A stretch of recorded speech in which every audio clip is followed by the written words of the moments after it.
Welcome back to Roxom TV. I'm your host, Jamie. I'm glad you're joining us today and happy Friday. We've got a jam-packed lineup with some of the most important stories in tech, crypto, and global finance. We're diving into everything that's shaping markets and, of course, the future of digital assets. First up, we'll start with a look at one of the most ambitious tech projects in the world. So, Google is exploring putting AI compute in orbit with Project Suncatcher.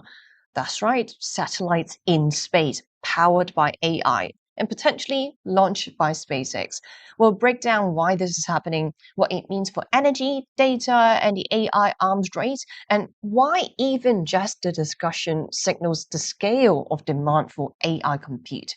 Next, we'll cover a major cybersecurity alert. So, Foxconn, being a key manufacturer for Apple, Nvidia, Google, Intel, and Dell, was hit by a ransomware at its Wisconsin operations, taking down AI infrastructure production lines and compromising millions of documents.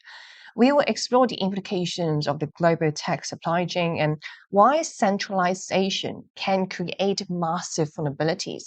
Then we turn to regulation. So, UK's Competition and Markets Authority has launched a major investigation into Microsoft's software ecosystem. So, being Windows, Office, Teams, and Copilot AI, checking whether whether the company is locking users in or blocking competition. This could have ripple effects across AI and also enterprise software markets. And in Bitcoin, we have some really wild updates. A Bitcoin holder just regained access to a wallet locked for 11 years. And guess what? AI played a role in recovering that files. We'll break down exactly what happened and why this does not mean Bitcoin itself is vulnerable, but shows how AI can exist with crypto self-custody. We'll also cover policy in market. So Kevin Walsh has officially been confirmed as the next Fed chair, signaling potential changes in monetary policy, inflation management, and even his unique stance on Bitcoin as a market signal. Plus, in Washington, D.C., the Senate Banking Committee is finally moving forward with the Clarity Act, which is a major bill that could define the future of crypto regulation, stablecoins, and DeFi in the US. And finally, we'll take a look at the very innovative corporate moves in Bitcoin treasury management, including Strive's new SATA daily dividend product, showing how Bitcoin is increasingly becoming part of structured finance products for yield-focused investors.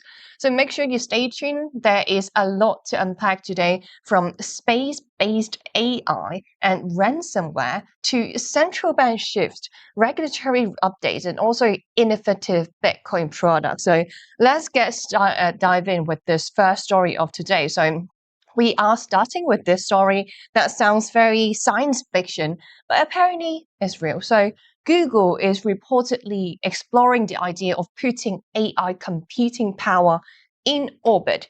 Yes, that means in space. So using satellites and potentially launched by SpaceX, because apparently Earth may no longer be enough for AI. So what just happened is that Google is reportedly discussing a project called Project Suncatcher.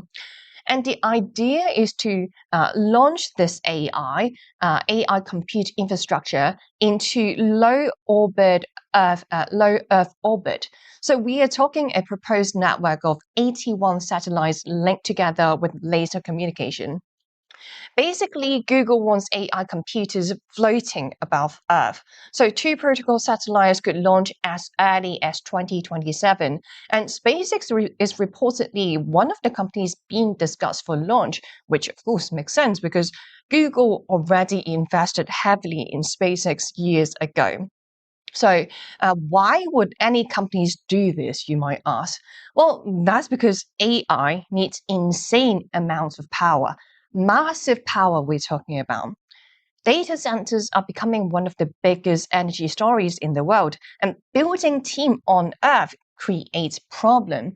So problems either are like electricity supply or cooling systems or maybe water usage, local regulation, land issue, community pushback because of some environmental concerns. So, in other words speaking, it's getting harder and harder and more expensive to do AI infrastructure on Earth. So, the pitch here by Google is that what if we could skip all of that? So, if we go back to low Earth orbit, like solar energy is basically constant, of course, because it's space, right? There's no cloudy weather, no local power grid problems, no fighting over electricity supply because it's so close to the sun. And cooling system, space actually helps with that as well because heat can radiate away into vacuum. So no giant cooling towers, no draining rivers for water cooling. And that is a very futuristic argument. And honestly, it does sound kind of genius, at least on paper for now. Like none of this worked without launch economics, of course, and SpaceX changed that game. So SpaceX could launch things into orbit that used to be very insanely expensive. That being said, it's still expensive, but a lot cheaper compared to before SpaceX. And that's why these conversations are happening today. And SpaceX reportedly wants investors to believe space could become the next home for AI infrastructure. And of course, that's huge narrative, especially with IPO talk around SpaceX. But Jamie, let's be honest for a sec, is this even realistic? Like Google doing everything on space, sending AI infrastructure above Earth. Well, because in terms of is it realistic, I would say ground-based data centers is looking a lot more cheaper compared to doing everything on space. Like building AI servers on Earth still makes more economic sense because launching hardware into space is not cheap at all. And if something breaks up there, up in space, like good luck sending some IT support. So this is not happening tomorrow at full scale. Like it's more like an experiment at this stage, but it's definitely a long-term bet. So the bigger trend we are seeing, so the fact that is even being discussed actually tells you something bigger. Like AI compute demand is becoming so extreme that companies are literally thinking beyond Earth. That is quite wild. Everyone is hunting for compute.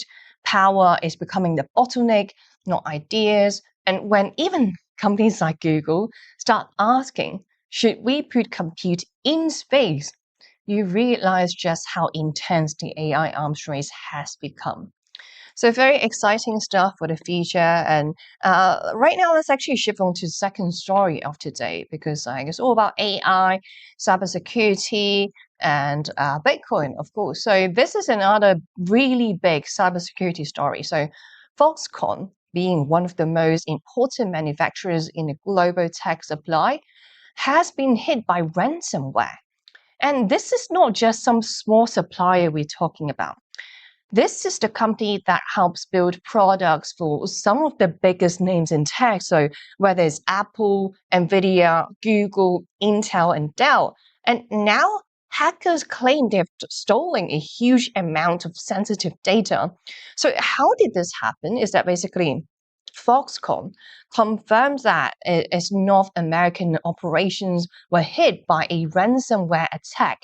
The attack reportedly forced a temporary shutdown and its Wisconsin facility, so that means production lines were disrupted. Foxconn said its cybersecurity response team stepped in quickly and operations are now gradually coming back online. But the bigger issue here is, of course, the data. Because the hacker group, what they claim they stole is 8 terabytes of data and more than 11 million internal documents. Of course, that is massive. So you could ask, like, who is this hacker group? So the group is called Nitrogen. So Nitrogen Group, it is a ransomware group, meaning they lock systems, they would steal data and demand for payment. And security researchers said this group is especially nasty because apparently even paying the ransom may not help recover locked files. That makes the threat even more serious. So this is where it gets worse because the hackers claim the stolen files, including confidential project documents tied to major tech companies. So potentially, we're talking about Apple might be at risk, or Nvidia, Google, Intel, and Dell. If that is true, this is not just a Foxconn problem. This becomes a supply chain problem for the entire tech industry, especially targeting the US one, because we could be thinking about technical designs like internal product files, some very sensitive manufacturing information, possibly feature product details. And that's why the markets care, and that's why we are paying attention here on Roxom TV.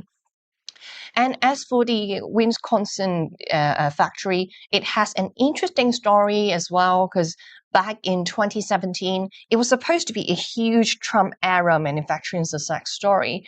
The plan was a giant LCD panel factory, so a massive $10 billion investment, thousands of jobs. But that original plan never really happened.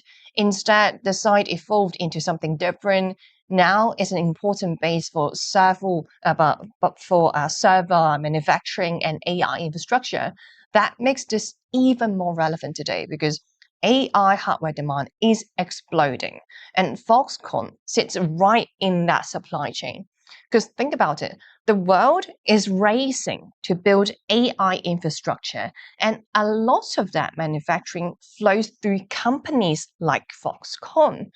So when one major facility gets hit, it reminds everyone just how fragile supply chains can be.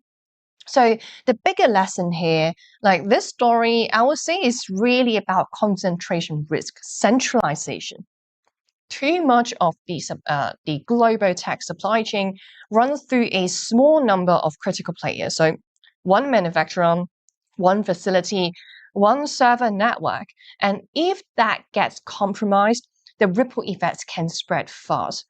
Cybersecurity is no longer just an IT issue, it's becoming a business issue or supply chain risk, and increasingly a geopolitical risk.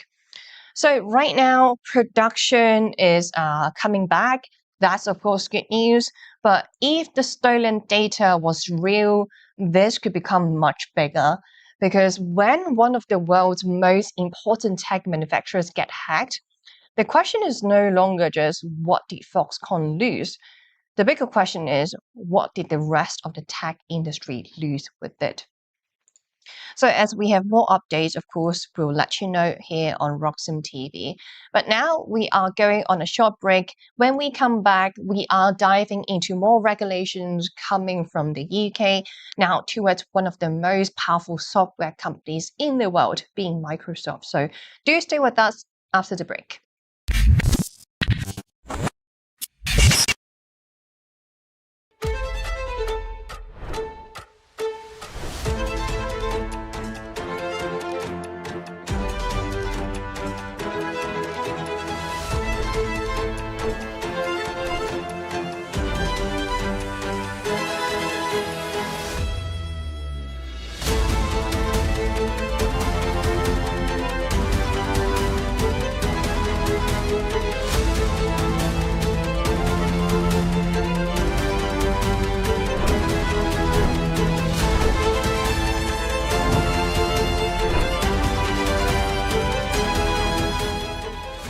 This is Alex. Alex spends most of his time thinking like a trader, still deciding what to do with his Bitcoin. While Alex waits for the perfect entry, this is Laura. She's watching the S&P drop. Everyone is suddenly a macro expert. She doesn't panic. This is Tom. No screens, no noise, no stress. While Tom focuses on his swing, his Bitcoin focuses on compounding. Because Bitcoiners don't want more dollars. They want more Bitcoin. I want more Bitcoin. The best move is letting your Bitcoin work while you plan the next one. Grow by Roxom. One currency, one place.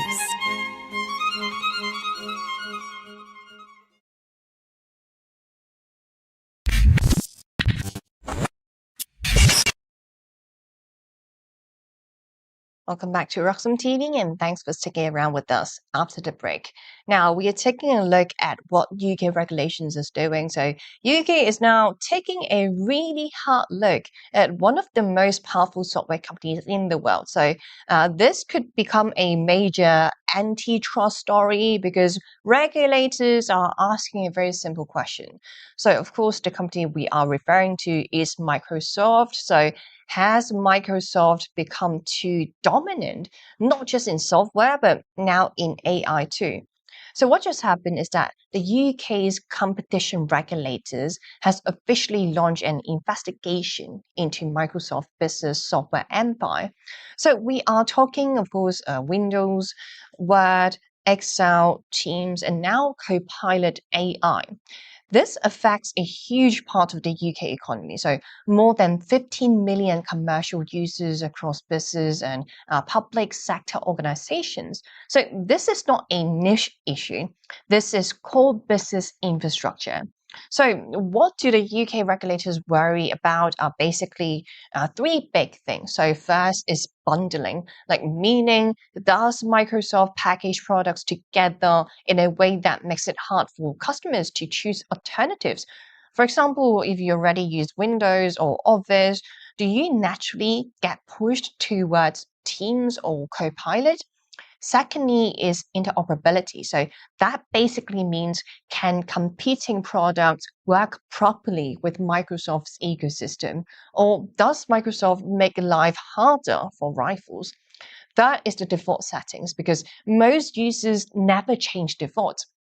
If Microsoft makes its own products the easiest option, that creates powerful lock-in. So this investigation by the UK would already be quite big. But AI changes the stakes because now Microsoft is embedding Copilot into the Office ecosystem, and that matters because think about it. If millions of businesses already use Word, Excel, Teams, and Outlook, then adding the AI directly into that system gives Microsoft a massive advantage.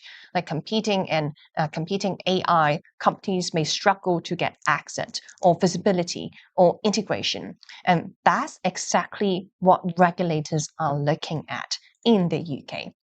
So Microsoft is actually not alone. They are not being targeted alone by the UK because, in fact, the UK government has already gone after other tech giants as well. So that include Google, include Apple and Meta.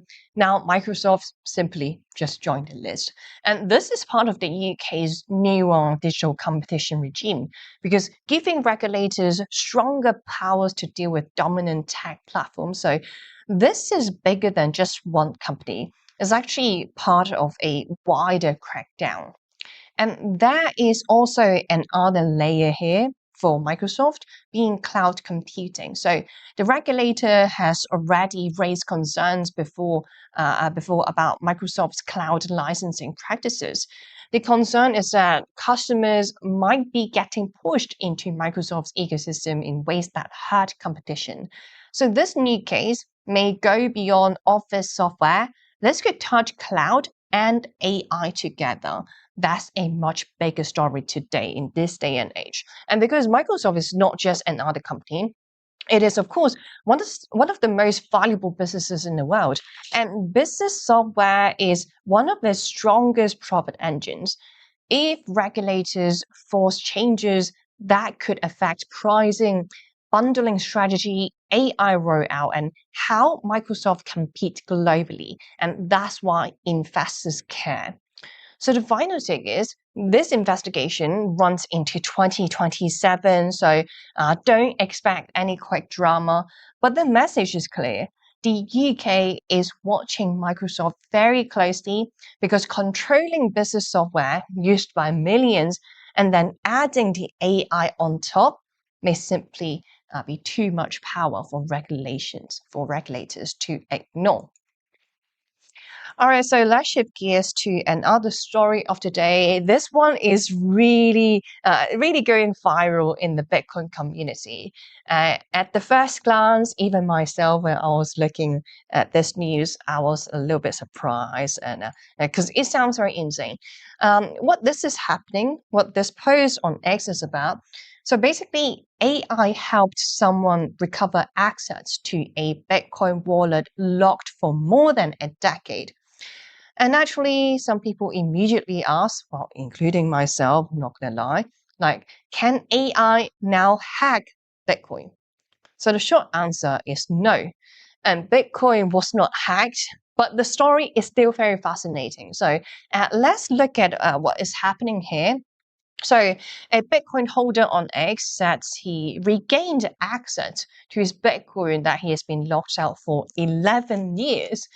The user said he used Anthropic Claude, so Claude AI, to help search through files from an old college computer.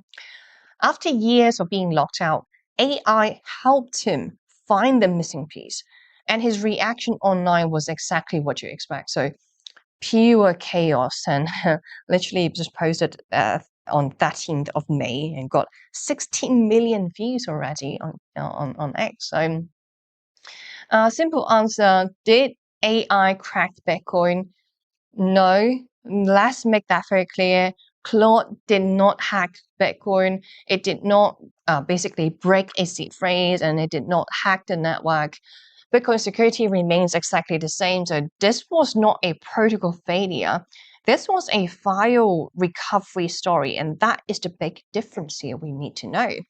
Like the user already had important clues. So apparently, weeks earlier, he had found an old phrase written in into a notebook, but he still couldn't access the wallet.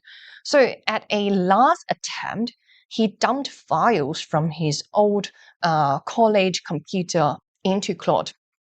And what Claude did is that it helped identify an old wallet file. That file matched the recovery phrase, and suddenly access was restored.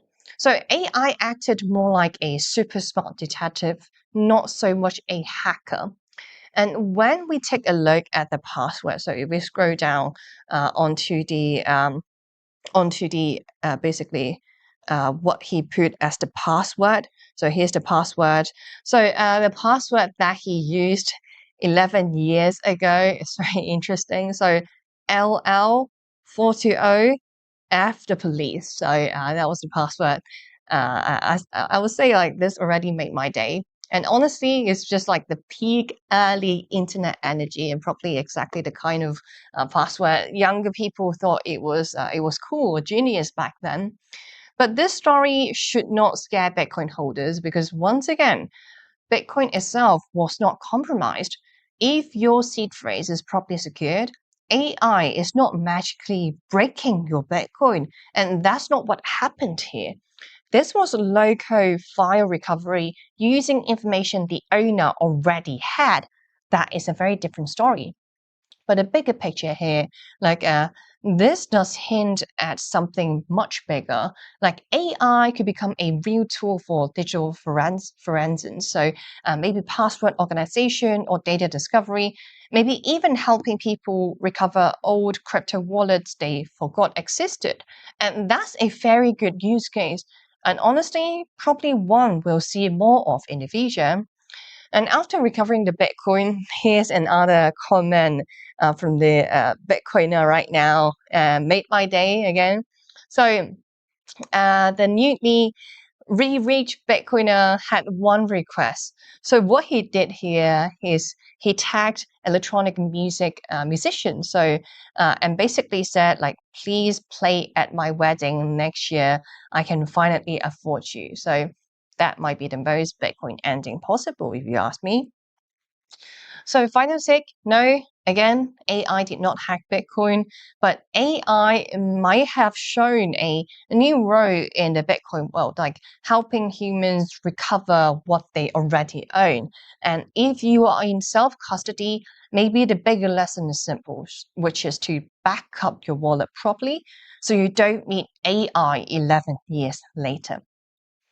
All right, so that was definitely some very interesting story, but we'll take a short break from here. When we come back, we are diving into more regulation news, because right now we have a new Fed chair. So, of course, this person is very important because it dictates the world economy and, of course, interest rate and inflation in the United States. And there'll be more Bitcoin news coming. Right now, we are moving from monthly dividend of Bitcoin like STLC to right now, daily dividend. So it's going to be interesting. Do stay with us after the break.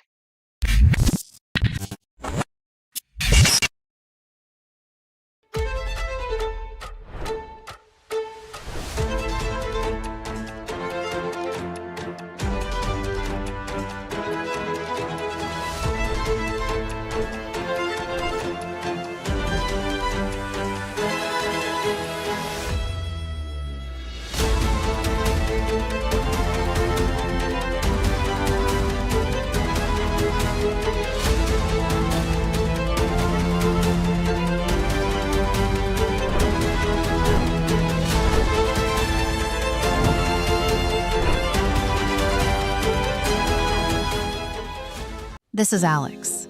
Alex spends most of his time thinking like a trader, still deciding what to do with his Bitcoin. While Alex waits for the perfect entry, this is Laura. She's watching the S&P drop. Everyone is suddenly a macro expert. She doesn't panic. This is Tom. No screens, no noise, no stress. While Tom focuses on his swing, his Bitcoin focuses on compounding. Because Bitcoiners don't want more dollars. They want more Bitcoin. I want more Bitcoin. The best move is letting your Bitcoin work while you plan the next one. Grow by Roxom. One currency, one place.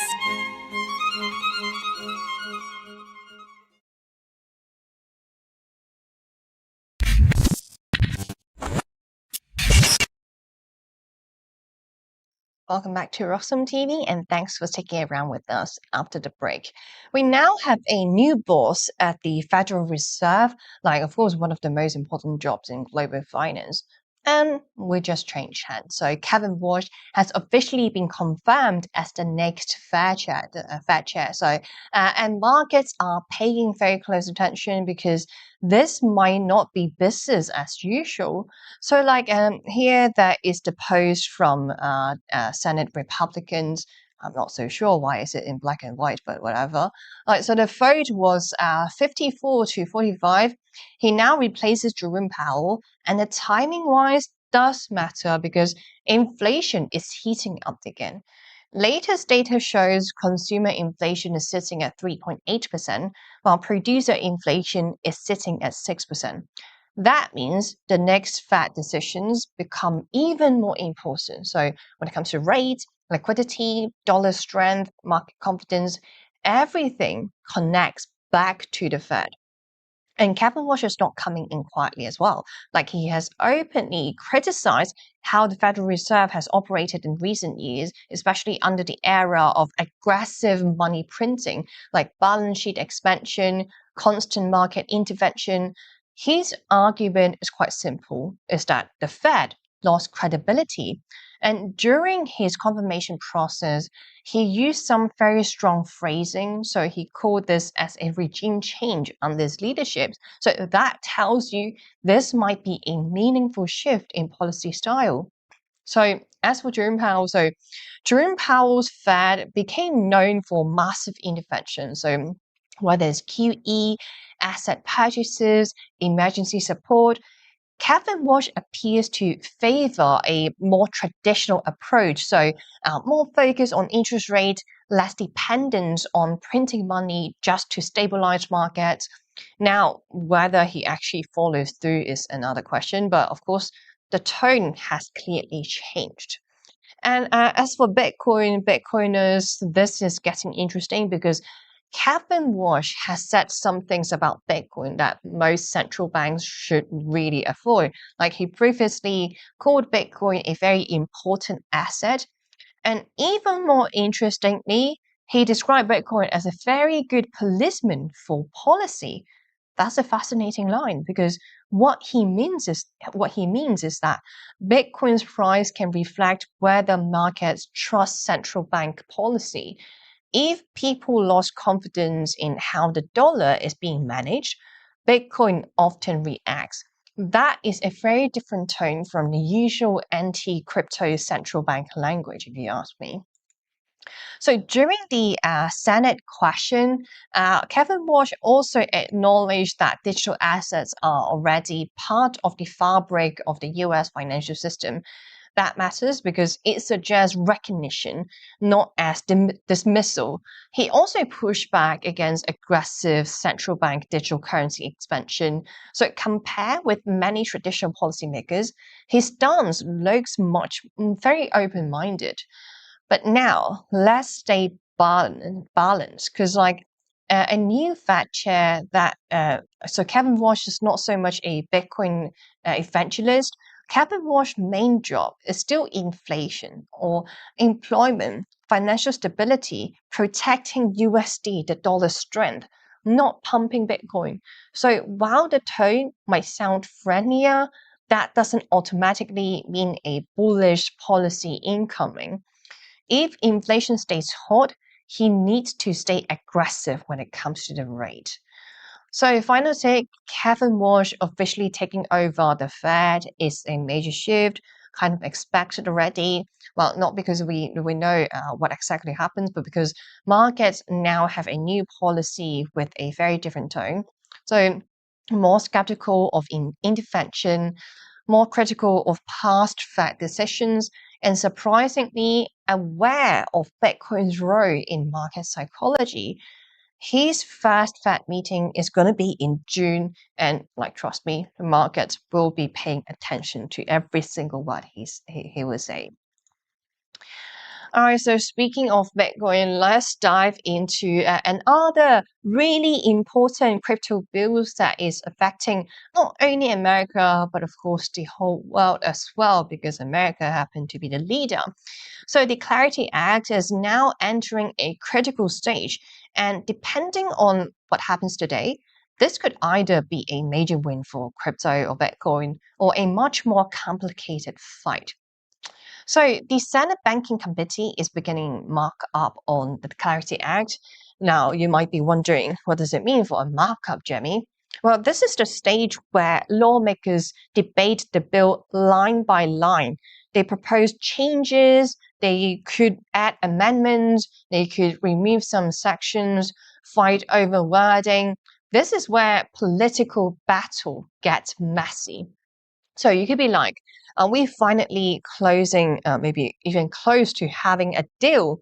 Well, kind of, but not really. According to reports, bipartisan talks happened yesterday, and Senator Cynthia Lummis said lawmakers are 99% there. That sounds encouraging, but that final 1% could be the hardest part because the remaining disagreements are important. We are talking ethics rules, developer protections, and how DeFi gets treated under the law. And that's where the real tension is. And pay attention to this, there are over 100 proposed amendments. So that tells you this is not a simple vote. And some crypto groups are already sounding alarms. The DeFi Education Fund said some amendments could be very dangerous for open source development. The concern is that lawmakers might accidentally or intentionally treat developers like financial institutions, and that would be a huge shift. And the fear is that software buildings get caught in banking style rules. So things like maybe AML requirements, expanded legal liability, meaning if you build software, if you build maybe wallet, protocol interface, a DeFi tool, whatever, you could potentially face the same regulatory burden as a financial company. That is a massive issue for crypto innovation because code is not the same as running an entire institution or entire bank. And that's the argument. And as for the big finance, as also supporting the bill, that's important. This part matters because this is no longer just crypto natives cheering. Even for Fidelity, managing trillions of dollars, publicly backed the Clarity Act as well. The message is quite clear, which is America needs clearer digital asset rules. As for Brian Armstrong, of course, our fellow at Coinbase, Brian Armstrong is pushing really hard as well. David Sachs is calling this a major step toward making America the crypto capital of the world. So support is coming from both crypto and traditional finance, and that is a very powerful collision. So let's play a clip right now, so everything would make sense. Yeah, well, I go around and I speak with lots of different bank CEOs, and many of them are just leaning into this as an opportunity to grow their business. They're integrating stablecoins as fast as they can. They understand that their clients want access to crypto assets, and all these funds are now being tokenized, and it's just going to make everything more efficient in the financial system. So I truly believe that this is an opportunity for American companies, including the banks. We're very invested in their success. They're invested in our success, by the way. They've been working with us as partners in many different ways for the last 14 years. And so we're at a place now where all American companies can finally start to build this industry. My hope is that with this legislation getting through, we're all going to be able to work together a little bit more collaboratively. Now, let's come back to the reality. Like, even with strong support, this might still turn into a bipartisan fight. Like, some amendments are reportedly being rejected over technical drafting issues, and today's markup could become much more political than cooperative. So don't assume it's just smooth sailing yet. But the bigger picture, what we notice is definitely the trend. So global race is already happening, whether it's here in Hong Kong, we're moving fast, or MENA, like Dubai, Europe has MiCA, and UAE is pushing adoption, and the US is trying to decide whether it wants to lead or slow itself down. I mean, be my friend. And that's what today is really about. But the final take is the Clarity Act is one of the biggest crypto policy markets, crypto policy moments of the year. Like, support is strong, but the amendment battle could change everything. The headline is not just whether the bill moves forward. The real question is what version of crypto regulation actually comes out of this fight. All right, so more news, more updates from Bitcoin Treasury Company. So now we need to talk about the trend. So first, companies would bought Bitcoin, and then they started raising capital to buy more Bitcoin. Now they're turning Bitcoin into income products. And this latest move from Stripe shows just how fast the space is evolving, because they are about to launch something very unusual, which is daily dividends of the Bitcoin yield. So what just happened is that Stripe just announced that its Bitcoin Treasury security, so SATA, of course, we cover that on Roxom TV as well. It will begin paying out daily dividends starting on 16th of June. Yes, I need to repeat myself. It's daily, so not monthly, not quarterly, not bi-weekly like we talked about before, but daily. That makes it the first US listed security to do this at that scale. Roughly 250 business day payouts per year. That is a big change from how traditional dividend products work. So let's play a clip right now. So let's see, so everything would make sense.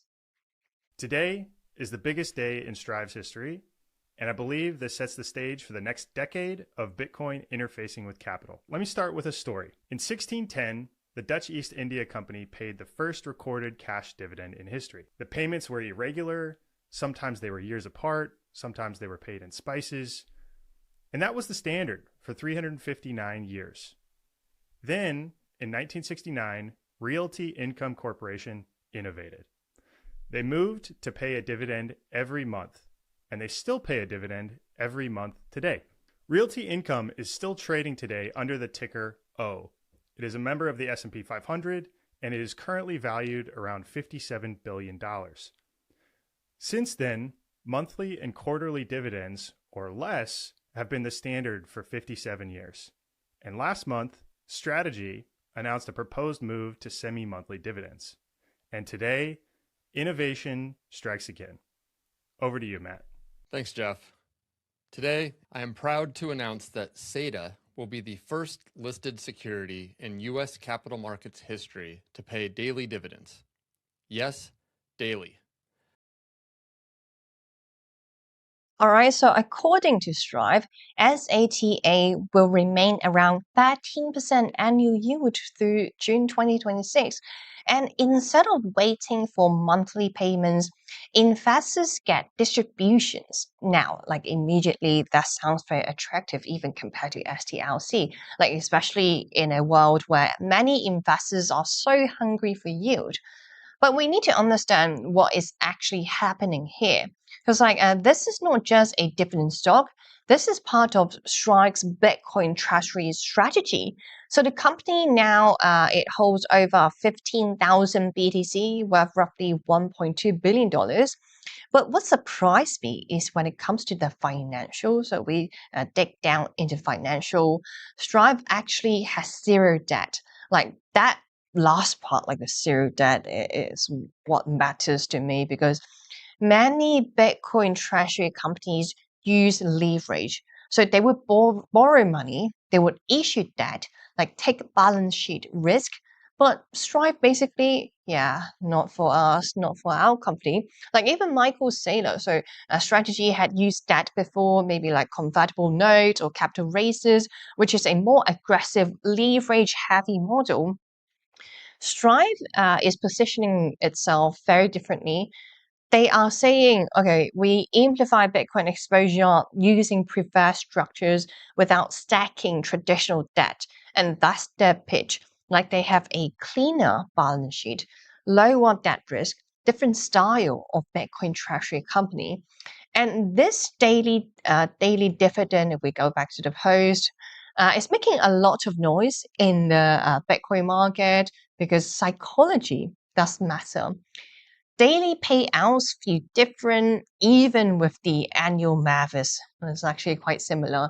It feels more like a constant cash flow, like you could collect on a daily basis, and that could attract a different type of investor, especially yield-focused investors who may not normally buy Bitcoin exposure. But this is like as much a product design strategy as a finance strategy. And when it comes to the high yield, so 13%, like a high yield, bear in mind, it doesn't mean lower risk. Like Bitcoin is still very volatile. These are still engineered financial products at the end of the day. And whenever finance gets creative, we should always be cautious. Like investors should ask questions. Where's that yield coming from? Is it sustainable? What happens in a Bitcoin drawdown, a downturn? What happens if we go further from the current price?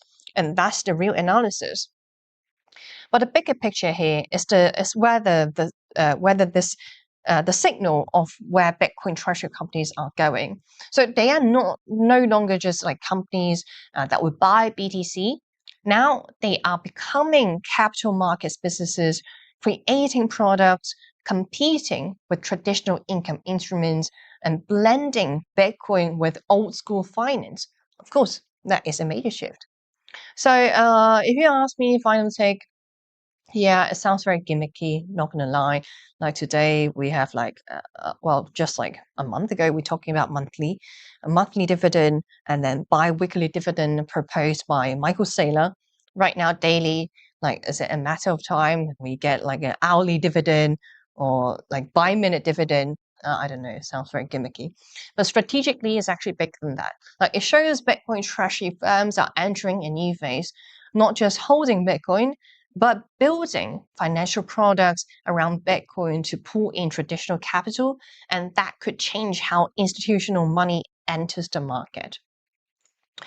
All right, so that's pretty much all I want to cover in today's show. So make sure to give us a follow on X. So my X is jamjamcrypto_io. Make sure to follow Roxom TV as well. So we have regular news coming out, market update, not just about Bitcoin. So here we have STLC again.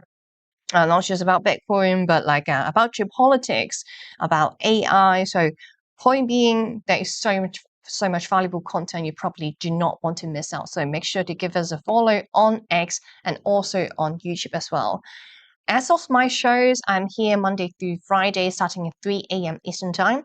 If you don't manage to catch my shows live, don't worry, the recorded version is also available on both channels. So being Gem Crypto YouTube channel and also Roxom TV YouTube channel.